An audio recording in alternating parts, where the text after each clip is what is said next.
Bugun ertalabdan o'zbekistonlik 15 millionga yaqin insonni shaxsiy ma'lumotlari tarqalib ketgani haqidagi xabarlar butun internetni yondirdi va bu xabarlar katta ehtimol bilan rost.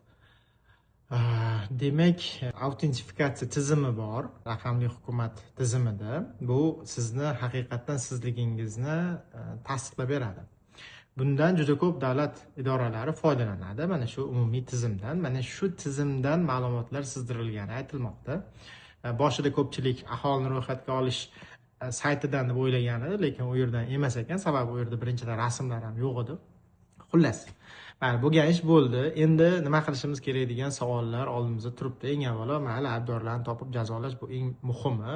Jinoyat ishi ham ochish kerak bo'lsa.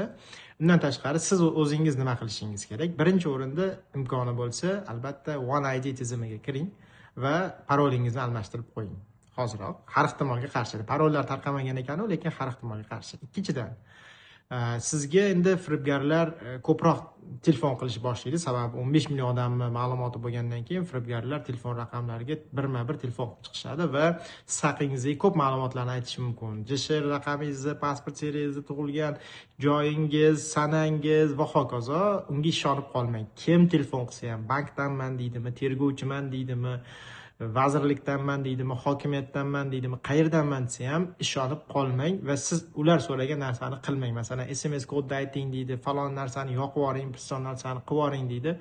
Ishonmang, bundan keyin mana shunaqangi qo'ng'iroqlar ko'payadi. Va oxirgi muhim maslahatim, siz o'z nomingizga kredit olishni taqiqlab qo'ying. Buni imkoni bor, hozir ko'rsataman. Buning uchun MyGo'z portaliga shaxsiy profilingiz orqali kirasiz va kredit bitimini tuzishga taqiq qo'yish yoki taqiqni olib tashlash degan xizmatni qidirib topasiz va mana shu xizmatdan foydalanganda, demak, kreditga taqiqni yoqish degan statusga o'tkazib qo'yasiz. Yoqilgan degan yashil yozuv chiqishi kerak.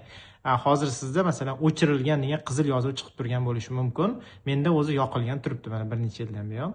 Shunda firibgarlar siz nomingizga kredit ola olmaydi, chunki bank kredit ajratayotganda taqiq bor yoki yo'qligini tekshiradi. Endi buni nafaqat o'zingiz uchun, balki ota-onangiz va yoshi kattaroq qarindoshlaringiz, oila a'zolaringiz, masalan, bobo-buvlaringiz uchun ham albatta yoqib qo'ying, chunki ularni aldanish xavfi biznikidan ko'ra yuqoriroq. Yana bir ma'lumot, kredit olishni taqiqlashni hozir krediti borlar ham qila oladi. Ya'ni bu yangi kredit olishni taqiqlashga ta'sir qiladi, avvalgi kreditlarga mutlaqo aloqasi yo'q. Mana shu maslahatlarga amal qiling, qolgani bir gap bo'lar, kuzatamiz.